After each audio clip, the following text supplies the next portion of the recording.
Hi, everyone. I'm Jenna Charlton, and welcome to the inaugural episode of the Tester's Table. We are so excited to have you here for this conversation today. As I said, I'm Jenna Charlton. I'm one of the developer advocates over at Qase, and I'd like to introduce first my friend Emna. Hello, Jenna, and everyone. Thank you for inviting me. I'm very pleased to be part of this session today. I'm Emna Ayadi. I come from Tunisia, and currently I work in France at Sogeti as a quality coach. I've been in testing since more than 8 years. I'm very passionate about it, and I do go to conferences. This is where I met Jenna and Lena. I'm very pleased to share with you today our thoughts and opinions. Yay, thank you so much. And Lena, thank you so much for coming. Yeah, thank you for having me. I'm really excited to be here for your first episode. Congrats on that. Thank you. Yeah, I'm Lena, and I'm currently an engineering manager. I did my, I guess, second career shift. I was gonna say a couple of years back, but it was in 2017, so it's been a few years. I started out as a developer in last millennia, 1999. Have been in testing since about 2010, and then kind of slowly faded into management. And as a side hustle and passion project, I still talk and write and have opinions about testing and quality. I love that having opinions is the passion project. So speaking of having opinions, because that's why we're all here, today's episode was really prompted by an experience all of us had related to a lack of diversity in conferences. I'd love to pass it over to Emna to kind of tell us a little bit of the background because you discovered all this. Yeah, actually, one of the very famous conferences published their program, and I felt like so sad because I saw it like 100% men. There is only one woman co-speaking with a few men. So I felt like this conference is not encouraging women to either attend or speak in future version. And I think that there could be something that could be done by the organizers to make it different. So, in my opinion, we can do it differently, and maybe there are lots of areas to improve. That's why the topic for me is very interesting, and we want to encourage conferences organizers to do diversity in their program. So I'm curious for both of you. What made this so important to you? Why does this matter for each of you in your perspectives? And we're talking about the diversity aspect here, Yeah. not the reaction to our opinions.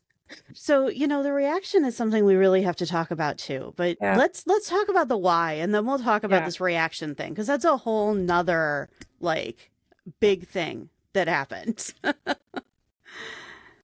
Yeah, I'm sorry if I'm gonna go. If I start rambling, please interrupt me because this is something that I've been angry about since I guess 1999. Because starting out as a young woman in the IT industry as a developer, you have situations that you don't know how to react to. I remember the first user group meeting I went to. I had an American famous speaker. He was about twice my age, tried to give me compliments by saying things like, "Wow, you're a woman. I should bring you to my company," and stuff like that. And that was like my first professional meeting with I guess the patriarchy. I mean, a lot of things have become better, But just this year, I was called the lady speaker at a speaker's dinner. So in many ways, nothing has actually changed. And it makes me angry. I want my daughter and my daughter's daughters to have different experiences. I am genuinely floored that the lady speaker was thrown out. Like, it is, what, 2024? I keep thinking it's 2023, but it's... Excuse me for a minute. And I mean, the worst part is that, one, I didn't know how to react. And two, I genuinely don't think he meant it in a bad way. And I'm like, how can you not see that this is not a compliment?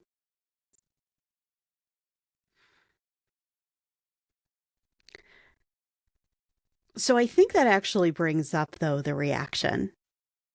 Because, Emna, you kind of got the ball rolling for all of us on this conversation. Yeah.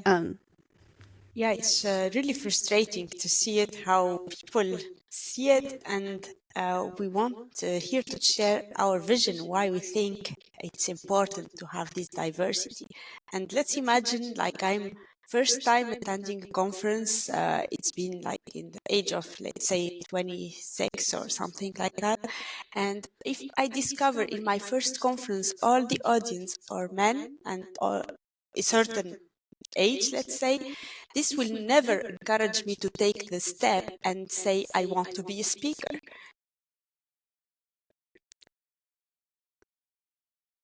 I remember you brought this up on LinkedIn to the organizer, or one of the main organizers of the conference. And I remember his reaction being hostile. I think hostile is the best way to describe it, right? How did you feel about that? Well, although I respect all the efforts they did, and I don't have any objection about it. I've been even speaker in that conference a few times ago. But as an organizer, it's good to accept the feedback and see what we can do next to improve. Let's accept that we did a mistake, maybe if they see it as a mistake, of course, and maybe search for area of improvements. It's like in our day-to-day job, there is nothing perfect. Every time we seek for improvement and what can we do better.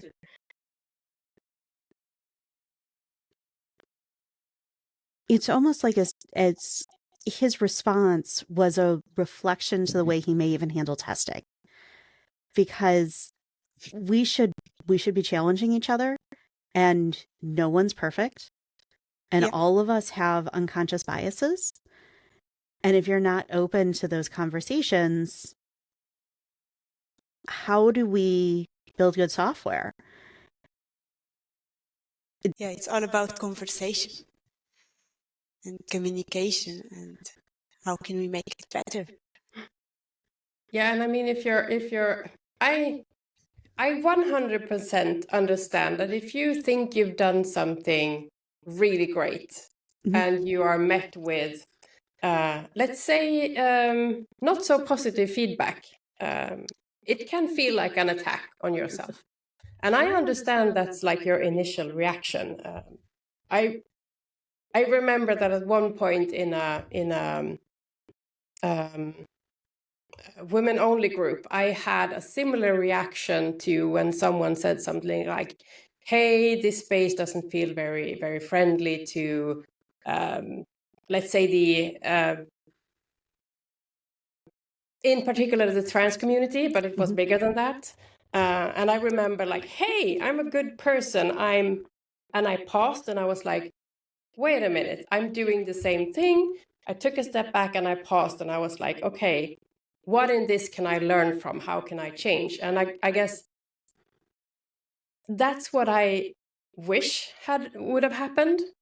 Someone would have said, hey, your program doesn't look very diverse. There's like one woman here. Also, to add, that lady didn't even have a picture, so it was easy to miss that there even was a woman. And your reaction is like, our selection process is totally fair. We do completely blind selection. This is not okay. Then, I mean, if that's your reaction to being challenged, that's not great. It's knowing how to respond to being called out or called in, right? Like knowing how to, in the design world, we call it reflect, and use reflective practice to kind of think about behavior and things that have happened.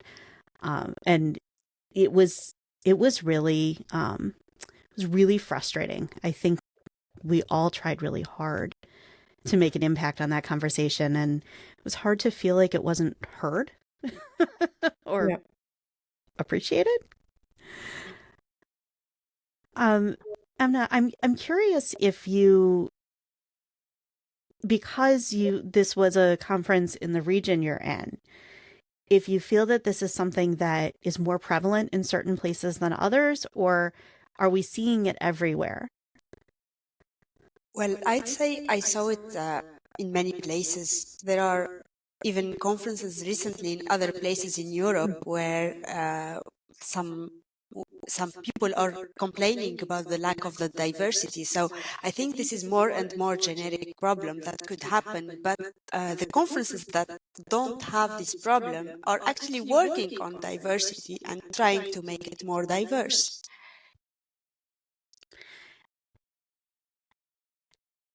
There's something else, by the way, that I've seen a trend of, and I'm curious what you both think of this.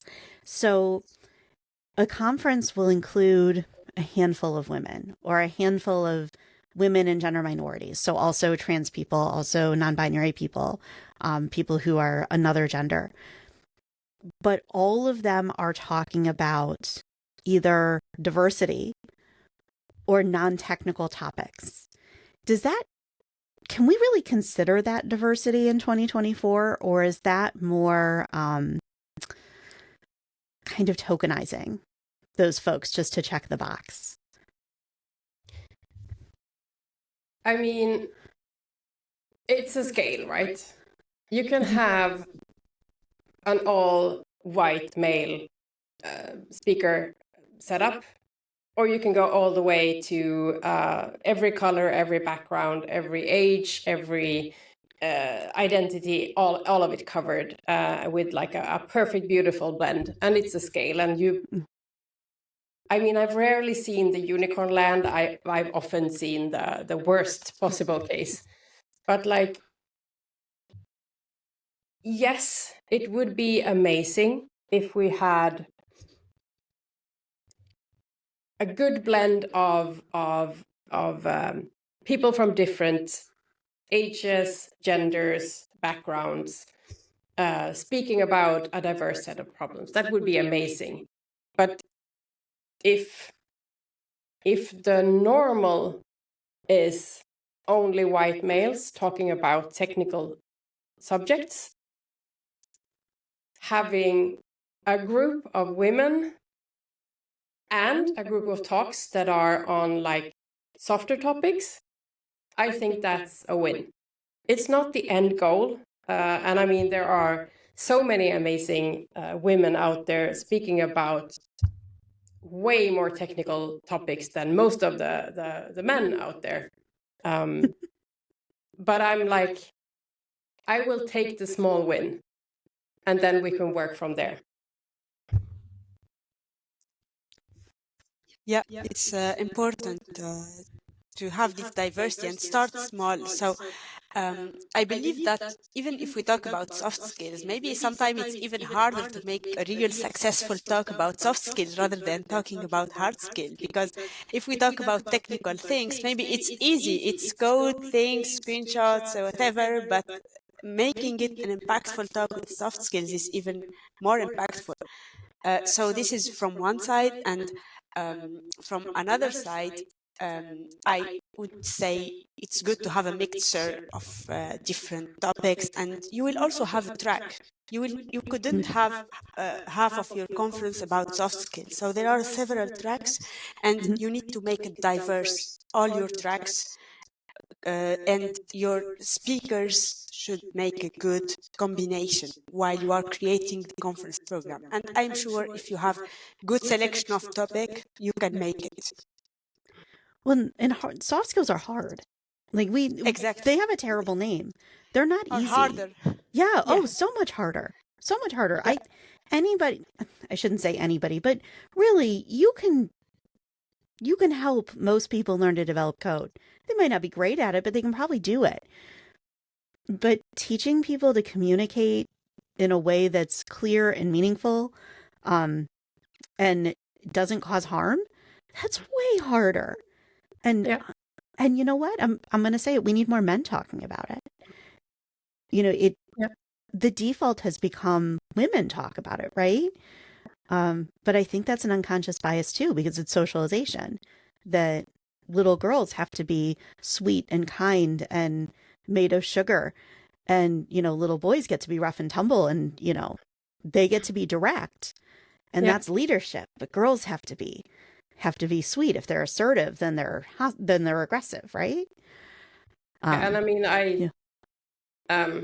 I grind my teeth and I say I'll take the small win, but at the same time, I've been fighting really hard for conferences not to invite me, assuming I'm going to do talks about communication and collaboration and how do we do better meetings, which are all amazing talks and amazing topics.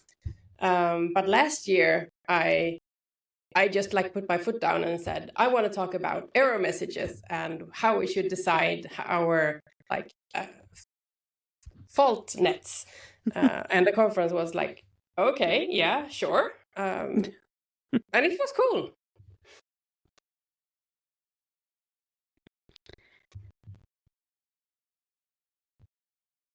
I'll edit this because my brain just stopped for a second. I had somewhere I was going and I totally lost it. Okay, it's back. I'm back. So as we talk about this and, the difference in topics, can you be what you haven't seen?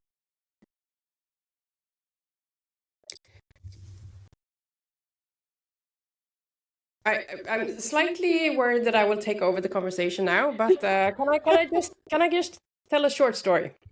Please. I've been a gamer all my life, but I never knew that was what I was until I became older. And I remember I've been playing games. I've been liking them. It's been perfectly okay. And then at some point, someone put, I think it was Skyrim in my hands. And it gave me the option to play as a woman. I could model, not as I wanted, but I could model her to be a lot of different things. And I remember that was such a weird experience because I never knew I missed that. So for me personally, I don't think I realized how much I missed female role models because when I was picking what I wanted to be when I was a grown-up, computers was all I knew. So I just went that way. And it took like 10 years for me to realize that I was missing something. So obviously some of us can, but I think we are the minority. And I can see that in my daughter, who is very different to me. And for her and for her friends growing up, me being not only working in tech, but being a manager in tech was mind-blowing. And they were like, but you're a mom. So, I mean, I could, but I think you're right. Most people need to see that programmers are not white dudes in a cellar in nerdy t-shirts. Emna, what about you? Did you have role models like this, or? Yeah, I was actually preparing myself to speak about role models. So even if you don't have the things that you have in mind or you didn't thought about it, through conferences you will probably meet your role model and the person you want to be, either from the technical side, management side, the person side, whatever, or the passion you did related to your job. So at conferences, actually, I met a lot of persons that are very close to my role model, and those persons give me inspiration and idea, and I try to see the path what this person did. For example, they wrote a book or did something which is like very far away from me, but this gives me inspiration, and I did it myself, and I feel like following those role model give us a lot of energy and the force to move on and to do great things outside our comfort zone. And while looking at this role model, you will feel like the motivation is cheering you up to reach your dream, let's say. So yeah, I advise our audience to look for their role models and follow and seek your dream. And I want to expand on that because we can have people who aren't like us as role models, but there's also the systemic barriers that make it hard to follow somebody's path, take the same path, if you're not like them. So women, gender minorities, people of color, they're going to have different barriers than the cis white guy. They're not given credibility walking in the door. You know, you have to prove it. Even though if you hired them, if you hired me, you should know that I can do the job. But that doesn't mean that my peers will give me the same credibility. But if I was a white guy, I might get that credibility right away. So you want to follow the path, but you need role models who have walked kind of the same path almost, right? So diversity in role models is also important. If we have the same model in all the conference speakers, whom could I follow if they are not in the same category as mine? I don't say that every participant will find the exact person with his role model, but that diversity will create the opportunity and the facility to find your role model and have confidence in that. Yeah, I agree. I agree. So I want to take a slight veer off for a second because I think this is really important as we talk about diversity, and it's something that matters a lot to me. And I don't know if it matters a lot to you, so I'm curious. Oftentimes we see conferences that value diversity also have comprehensive codes of conduct. How important to you is it that a conference you're involved in, whether you're a speaker or an attendee or a sponsor, whatever it may be, or an organizer, although an organizer has control over this, how important to you is it that your code of conduct and kind of the makeup of your conference reflect each other and balance each, I shouldn't say balance, but support each other almost?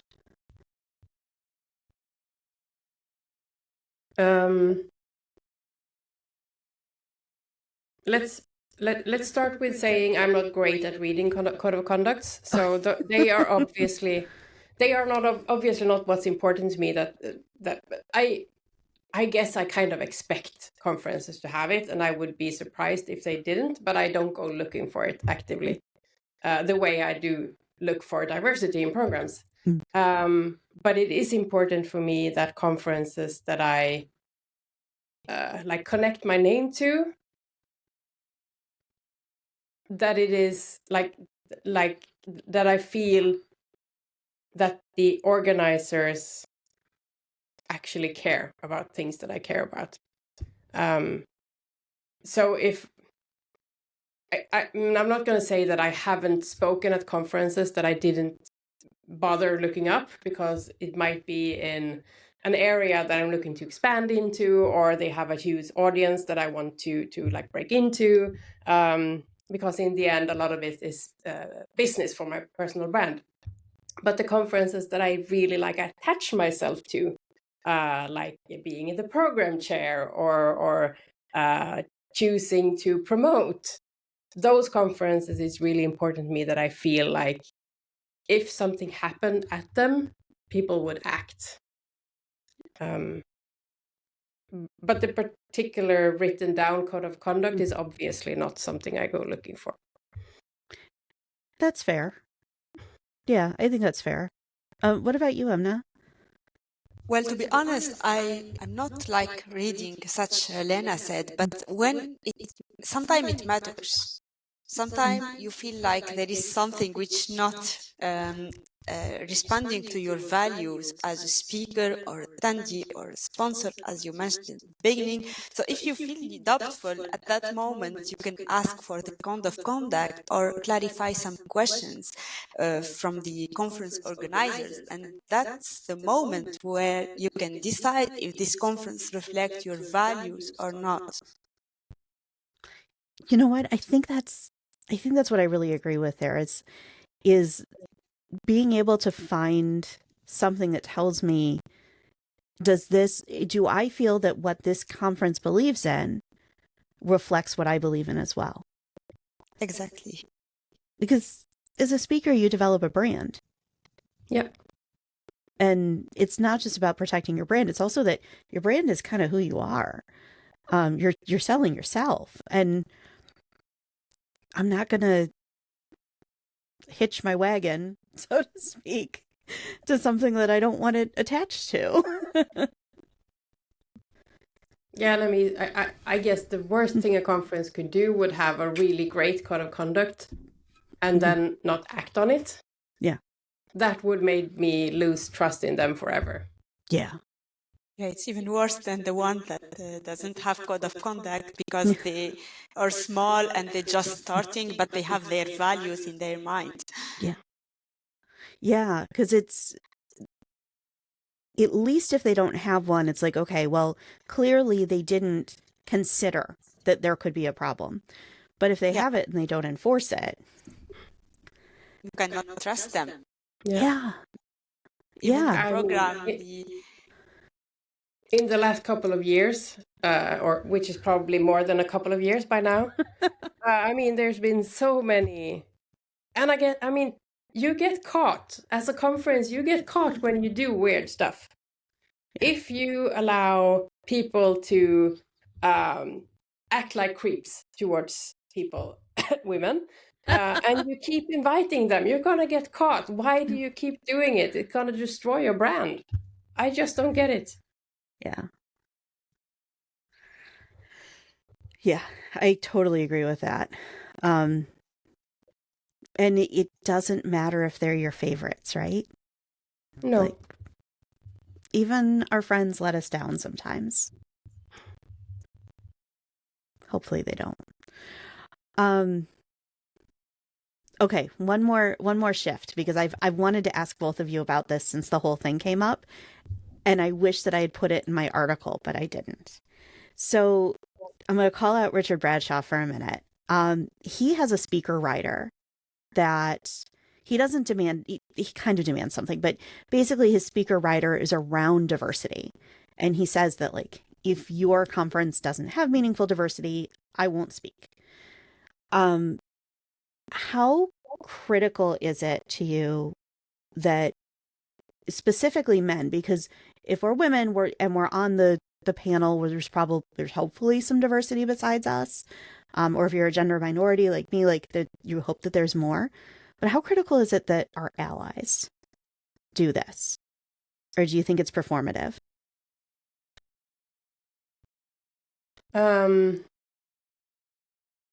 Again, I think I'm really bad at looking it up ahead of time. So I would probably miss 90% of the times people don't act as allies. But again, if they are caught doing it, it's going to be really hard to regain my trust. That's fair.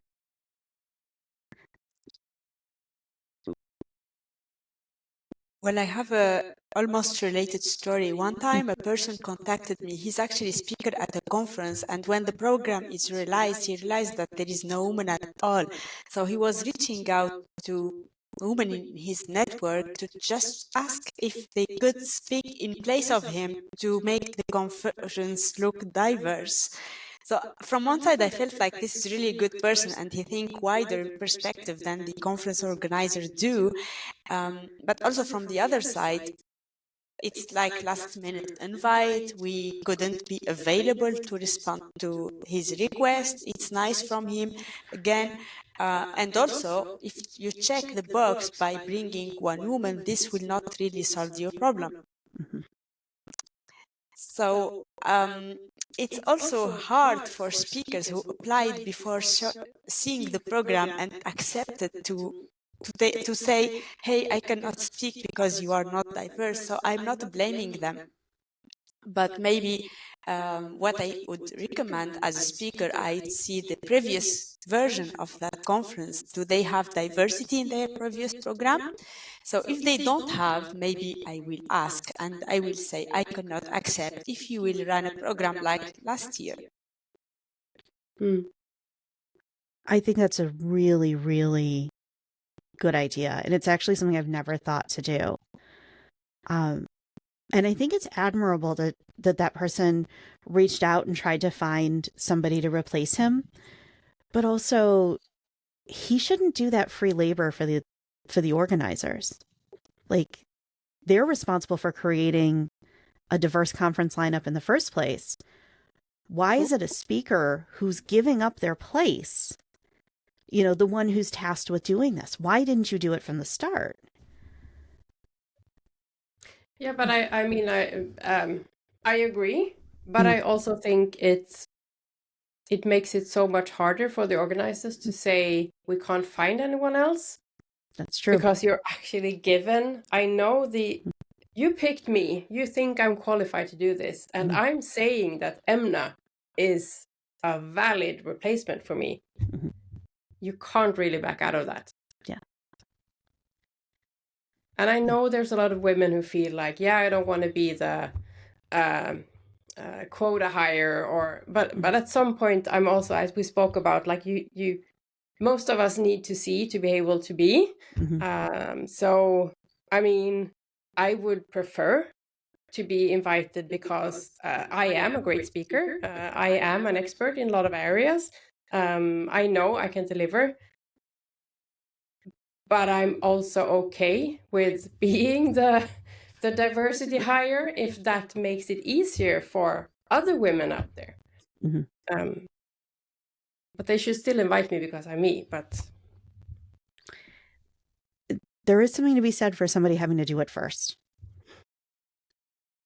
Yeah, and let's add another topic which is very close to the diversity of previous program. What about the community, the organizers? So if they are not diverse, I wouldn't expect a high diversity in the program because everyone will have his own network, which is different. So having that community who organize the conference, a committee member from different perspectives, either different countries, different ages, whatever, this will automatically help you create diversity. Yeah, and I mean, speaking of that, I think we were all contacted by the same conference after our articles saying like, hey, I read your articles.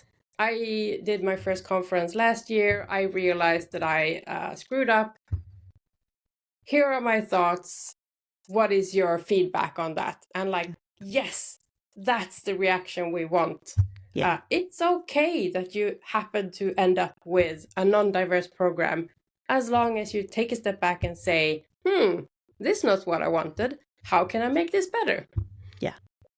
Yeah, I like the reflection and the self-awareness of what they did, and they are seeking to make a better improvement. And they even said, we will not do that again. We will do our best to make it more diverse.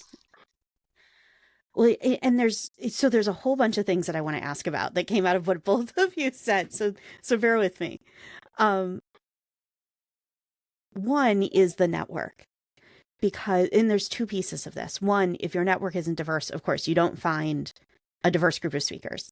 So if you can't find a diverse group of speakers, then look at your network and see who you've communicated with. Because if your community looks just like you, you're not going to find people who don't. And by the way, it's kind of funny because as I look to put things together these days, and I actually find myself going, I don't have any men. I got to add a man to this because I veer the other way. And my network is very focused on women and trans folks and non-binary people. And so sometimes I'm like, I've just booked 4 things and it's all women and trans people, everything. I better find a dude. But the other, like they've had like 100 years. It's fine there's a few women only things out there. I agree.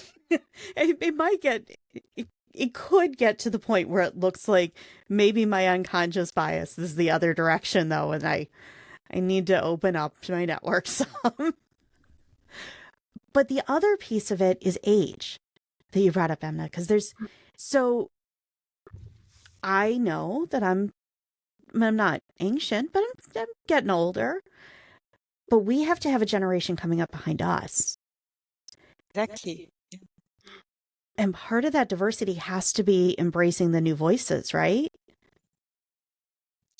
Yeah, it's a good topic, the new voices. It's actually part of the diversity, and we need to encourage those young people who just started their experience. Recently, in one of the conference, someone said, I'm actually just starting. I don't have anything to tell to the audience. How can I be a speaker? How can I even think to be a speaker? I said, look, actually, you don't need to be like 20 years of experience to share your story. It's about your personal story, how you made your experience out of there. So just share your learning, what you have learned. I'm sure there is someone, at least in the room, who will be inspired by your story. I personally started my first conference by having just 3 years of experience. I know it was a little bit stressful, to not say too much, but I take that courage because I just wanted to do it and try to do it. I wish I hadn't waited until 8 years into my career to start even going to conferences. Now, granted, I didn't work for companies that would pay for it, but I wish that I had done it earlier. I wish I'd started speaking earlier.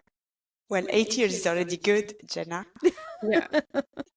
I don't think I knew conferences were really a thing 8 years into because the only thing I knew was the user groups in the tiny programming community I was part of. I think it wasn't until I switched into testing that I realized people actually went to conferences on a regular basis.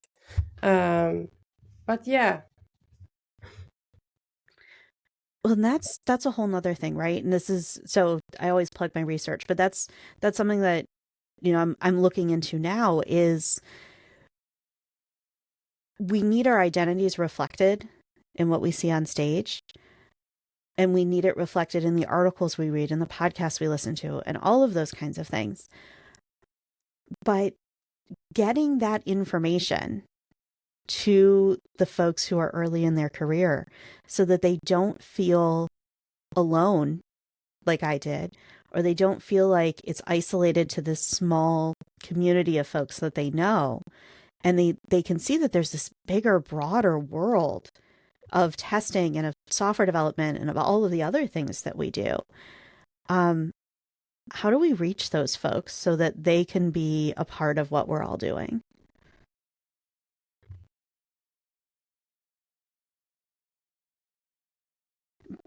It's interesting because I've never reflected on this being a problem. When it comes to age, I've always been angry about the fact that um, older people are underrepresented. Like we reach a point where, I mean, there are so few senior women out there that I can see as a role model. Like, I saw the NASA pictures recently when they fixed the probe on Mars or whatever it was, and there was a picture, and I was like, oh my god, this picture is 50% women, and they are like grandmother age. And I was like, this is so hecking cool. I'm gonna be that in 10 years or whatever. Fingers crossed, it's at least 10 years. But I've never thought about the fact that I don't see really junior people out there. But you're probably right. I have never noticed it. I guess I haven't looked for it. I've looked for role models in the future.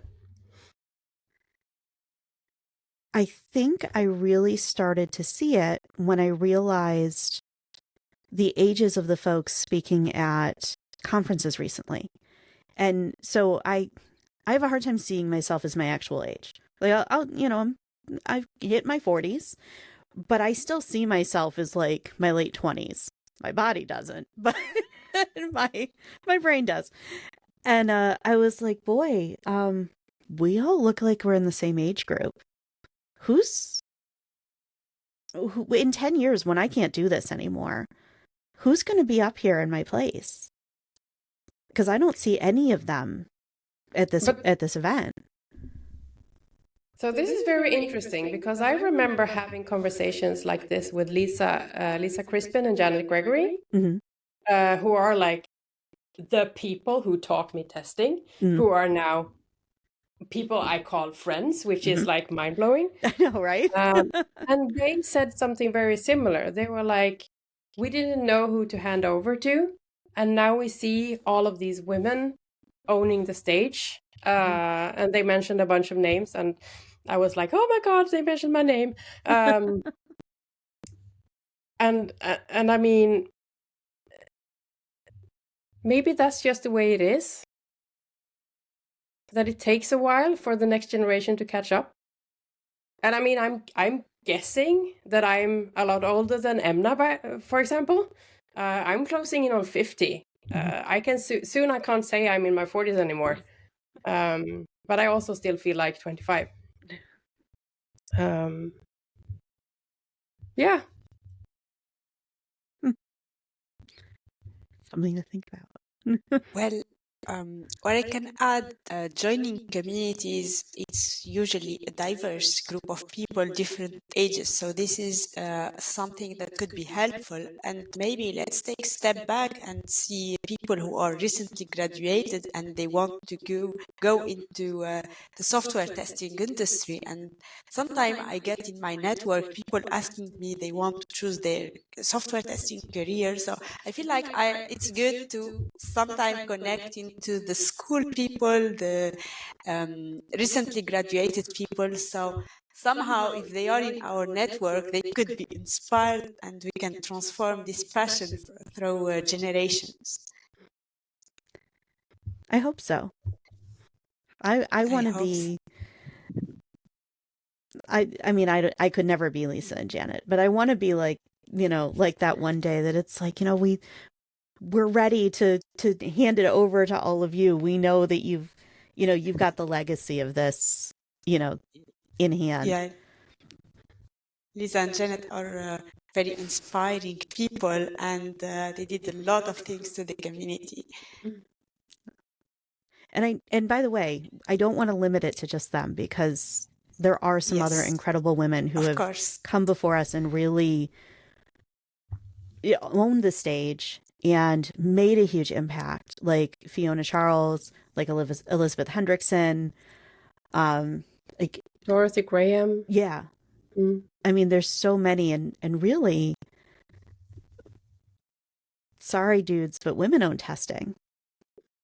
Yeah, which makes it even worse when you make a testing conferences with no women. I'm like, this should be impossible. It should. It should be. Um, well, I want to give everybody an opportunity to kind of plug some things coming up because we're running out of time. So before we go, Emna, do you have anything big coming up you want to plug? Well, I just come from vacation, so my mind is now restarting again to conferences. And one of the things that I'm looking forward to, I will be in Eurostar next June, and at Test Bash still didn't announce it yet. Next September, and I will meet you, I think, Jenna, which is really great. So I'm looking forward for that. This is part of my 2024 programs that's still remaining on my list. Awesome. Thank you. Lena, how about you? Yeah, I'm not sure if this is gonna air before Romania, but I will be at RTC doing a super cool keynote about Jurassic Park, weird stuff. But apart from that, it's Hustef this fall, and then of course my beloved ATD, where I will do a keynote with Heather Reed around management, yes or no? Like, why did we choose to go that path or not? And also the very first ATD musical, because why stay in the comfort zone when you can step out of it? I am so excited that I get to see both of you this year. Because I get to see Emna at Test Bash. And I get to see Lena at RTC and at ATD, where I'm doing a keynote. You have 2 chances, by the way, to see that talk, because I'm going to do it at ATD and I'm going to do it at PNSQC, which is a US conference. I think it's one of 2 US conferences I'm doing this year. So if you've ever wanted to get really nerdy about like testing identity, we're going to do that. Amazing. I'm excited. I'm genuinely excited. But I want to say thank you to both of you for being here. I'm so glad that I got to have both of you on the first episode, and we got to talk about something that, we've had all of these conversations about. Any final thoughts to leave everybody with before we give them their day back?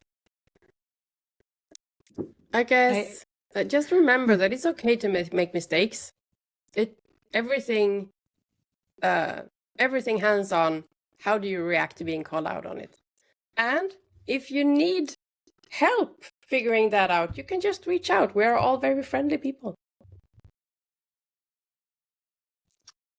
Yeah, I also like to call conferences to reflect. And even if you did a fantastic program, maybe always look for your feedback from the attendees, the speakers, and seek for those little things of improvement. Maybe those little things matters and could make your conference even better for the next future editions. So reflect on that and have a happy conference. Yeah, we're all friendly people. I agree with that. We typically don't bite. Absolutely. Just make sure I've had coffee first, and then I promise not to bite. But yeah, I agree. I think the reflection and the retrospecting is really important. I think knowing how to handle being called out and called in is hugely important. And if you focus on doing the right thing and knowing that we all have unconscious bias and saying, I know that I could have a bias somewhere, and bringing more voices in so that you can check those biases, it'll work out. If not, maybe you'll hear from us on LinkedIn. Thank you so much. This was great. And I will see you both soon. you, Jenna, for having Thank us. you. It was wonderful. And congratulations again for this first episode. Thank you. Thanks, everybody. Bye-bye. Bye bye. Bye bye.